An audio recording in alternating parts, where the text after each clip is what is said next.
Bom dia, boa tarde, boa noite, galera do primeiro ano, tudo bem com vocês?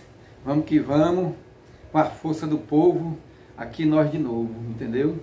Vamos botar para gerar, vamos botar para crescer. Está aqui as nossas aulas novamente, estamos persistindo, resistindo, persistindo, insistindo. Já estamos com 8 meses de pandemia, mas estamos firme e forte e vamos terminar o nosso ano, vamos botar para gerar. Está aqui a nossa aula, a nossa próxima aula aí, sobre geossistemas, né? Nós já falamos sobre relevo, já falamos sobre rios, que é a hidrografia, já falamos sobre clima e agora a vegetação. Aquela clássica frase que eu sempre repito nessas aulas: a natureza é um conjunto de peças interrelacionadas. Quando uma peça falha, todas as outras falharão. Nós estamos estudando os elementos naturais que compõem o espaço da geografia, e dentre os elementos naturais eu estou citando a vegetação. Aí eu estou pedindo que você imagine uma vegetação em cima da Serra de Maranguape.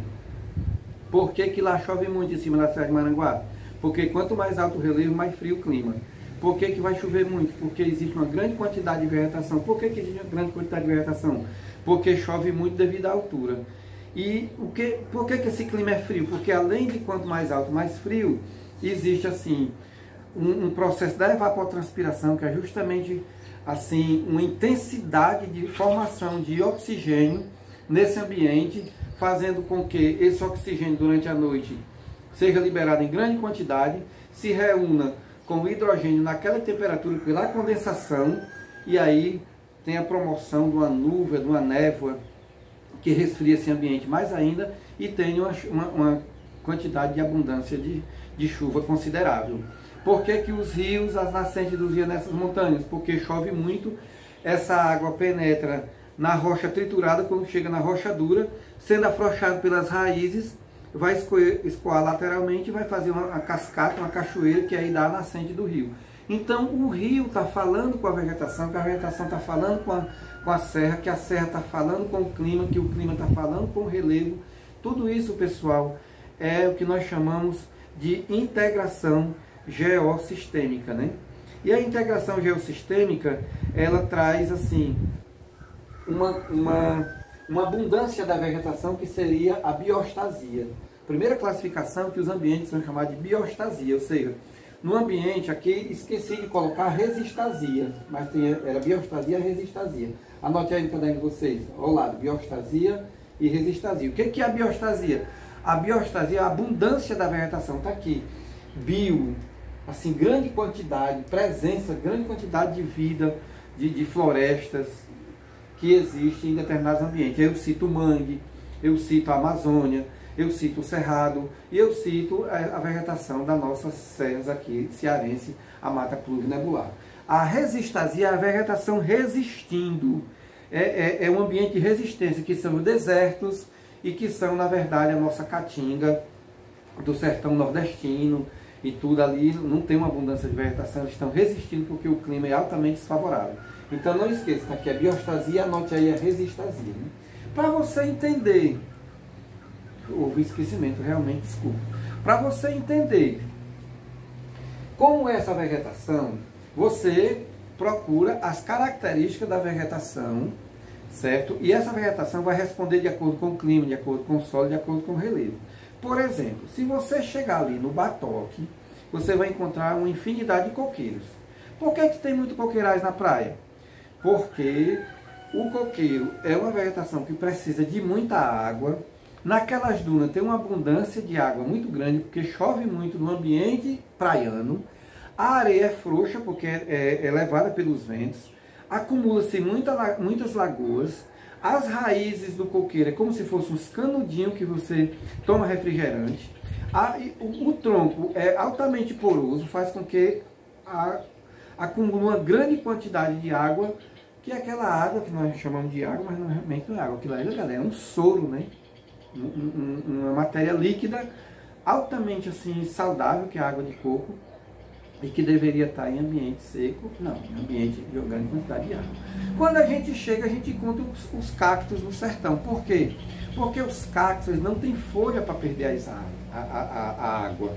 Não tem assim, ele tem uma película que cobre, uma parte gelatinosa, que é justamente do caule dele, também não tem as folhas, folha e caule se confunde, automaticamente as folhas passam a ser os espinhos, que é o espinho usado nas rendas, né, nas malfadas, e que certamente aquilo ali não faria com que perdesse água.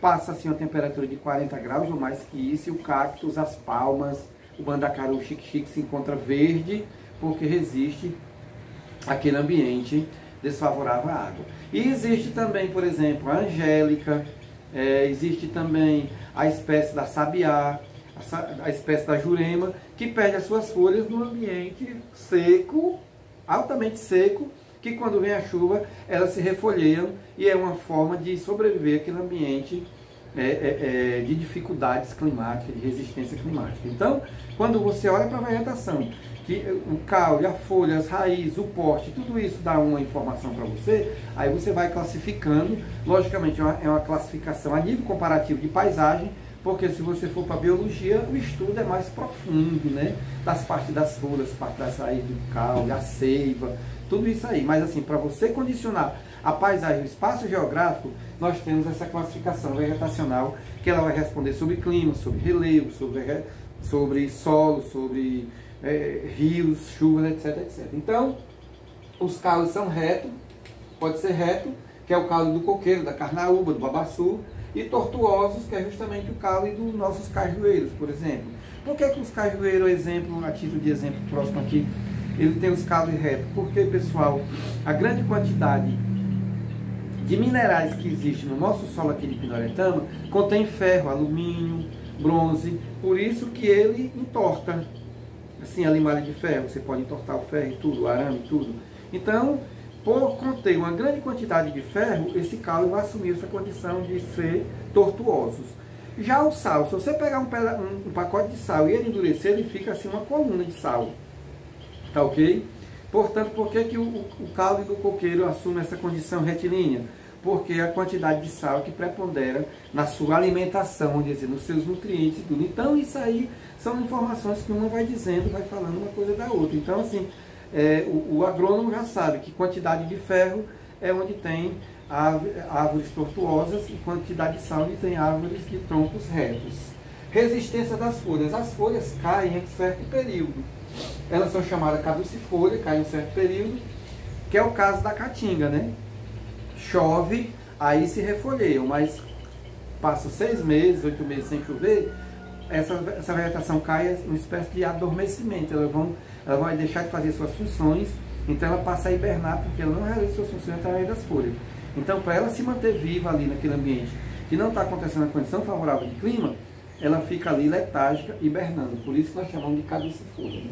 É diferente das perennifolhas, que é a vegetação da Amazônia. São folhas permanentes, cerrado, porque as folhas sempre estão, sempre está chovendo, sempre tem sol, sempre tem uma condição favorável, né? Já a subperennifolha é a vegetação da Pinoretama. As folhas caem parcialmente. Uma metade da vegetação perde as suas folhas, a outra não. Mas por que acontece aqui na vegetação da Pinoretama? Porque a vegetação da Pinoretama é a mistura de cerrado mais caatinga. Assim, todas as espécies que você encontrar, ou é cerrado ou é caatinga, ou é cerrado ou é caatinga. E isso faz com que, nos períodos de seca, as espécies da caatinga aqui de Pinoretama caiam e as espécies de cerrado não. Quanto ao porte, né? Porte alto, falamos do coqueiro, né? Vegetação alta, né? Vegetação que tem uma condição mineralógica altamente forte e assume uma condição alta, né? Porte médio seria arbustivo, aí eu cito assim um pé de acerola, um pé de graviola. Herbáceo já seria o capim, e rasteira a grama, a salsa, né? Essa vegetação que nós temos aqui no nosso, que fica assim feito tapete, tudo, os pampas gaúchos, que são aquele grande capinzal, né? A forma das folhas também assume uma condição climática. Por exemplo, a ciculifolha, folha em forma de agulha, é justamente a mata das araucárias. As araucárias são os pinheiros, que também é a vegetação do norte do Canadá e do norte da União Soviética. Como o ambiente é frio e não tem como essas plantas respirarem, elas têm uma folha em forma de agulha. É esses ciprestes que nós temos nesses sítios, que nós chamamos de pé de alma. Aquela vegetação que está de frente ao engenho de tradição, ali na entrada do sítio de São José, e que acontece ali naquele bar do Baixinho, que tem, e tudo de frente ali, o pessoal do Pratil, de frente ali a a Academia do Leorde, tem aquela vegetação que tem aquelas canalismos que é folha em forma de agulha, que o pessoal chama aqui popularmente de pé de alma. Aquilo ali são vegetações que não são endêmicas. O que é a vegetação endêmica? A vegetação característica que predomina no nosso lugar. O caso do cajueiro, da mangueira, do coqueiro, são vegetações endêmicas nossas aqui, que predomina mais essa vegetação aqui da angélica, enfim, da caatinga, que predomina é nossa. Mas isso aí são espécies que vêm, como é o caso do ninho, que veio de outra situação e se adaptou aqui, né? Então, ele tem folhas em forma de agulha, tipo os canudinhos, né? Mas isso aí são folhas predominantes de ambiente altamente gelados, né? Já as folhas coriáceas são folhas pequenas e duras, que é essa folha da caatinga, né? Como é um exemplo da folha da acerola, da folha do siriguela que nós temos aqui. Como não tem um clima altamente chuvoso, altamente favorável, essa vegetação será uma vegetação raquítica com as folhas raquíticas, as folhas pequenas, duras, bem pequenininhas, que não tem esse desenvolvimento. Diferente das folhas de bananeira, das folhas das palmeiras, daquela grande vegetação que existe na Amazônia, que é latifólio, folhas largas, grandes e desenvolvidas. E também nós temos as coníferas, que é em forma de cone. Por que é em forma de cone? E por que esse cone nos dá uma mensagem? Porque o gelo, ao cair nessas coníferas, que é de ambiente gelado, ele não vai se fixar, porque se o caule é um cone, o gelo vai se escorregar. Agora, se fosse assim, um pé de mangueira que está todo espraiado, esse gelo ficando aqui ia quebrar todos os galhos. Então faz com que esse gelo escorregue nessa condição de cone, tá ok, pessoal? Do chapeuzinho do palhaço. Aí faz com que essa vegetação sobreviva. A presença das espécies, uma vegetação muito fechada, no caso da Amazônia, tem muitas espécies, está dizendo que o clima é boa. Espaço, o caso da caatinga, está dizendo que o clima não é tão bom, a vegetação está aqui, o gado pode circular por dentro dessa vegetação. E espaça, que o ambiente é desfavorável, e mais desfavorável ainda é rara, vegetação rara, que são raras espécies, que é a vegetação que existe ali naqueles oásis dos grandes desertos, né? Nós temos também os ambientes, o ambiente xerófilo, o ambiente seco, aí eu já estou falando da caatinga, né? Mesófilo, ambiente úmido e seco. Esses mesófilos eu chamo a atenção para esses carnaubais que existem próximo dos nossos rios, principalmente ali em Aquiraz, quando você vai para Fortaleza. Lembre aí das minhas palavras, quando vocês passarem na ponte de Aquiraz. Ali 6 meses fica inundado, 6 meses fica seco. Então é um ambiente que ora tem chuva, que ora está molhado, que ora está seco. Por isso que a carnaúba é o exemplo da vegetação mesófila, né? Já hidrófitos é justamente ambientes úmidos. Eu estou citando a vegetação do mangue, a vegetação da Amazônia, que tem chuva o tempo todo e desenvolveu uma vegetação altamente abundante, né? Halófito, ambiente salino, estou falando dos nossos mangues, né?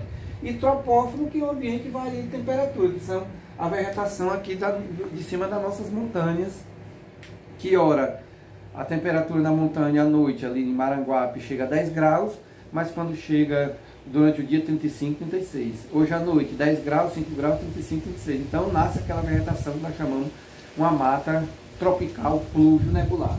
Ela está dizendo que o clima vai variando vez por outra, né?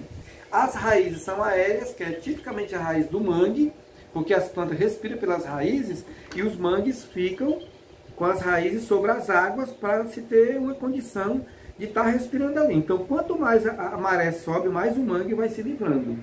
Assim, você chegar no batoque, onde a maré vai, vamos supor, se as raízes são mais ou menos 1000 metros, é onde a maré vai. Porque se fosse de 1 metro, as raízes, o mangue arranjar mecanismo para ficar com as raízes sempre de fora. Por isso que nós chamamos das raízes aéreas. É uma informação de como se encontra o nível do mar. Olha como o mangue está falando com o mar, que está falando com o rio.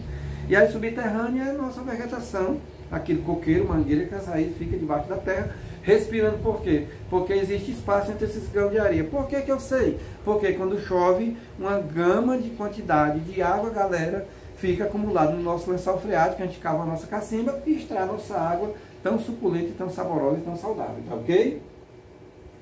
Então, pessoal, isso aqui foi a nossa mensagem, foi o nosso recado.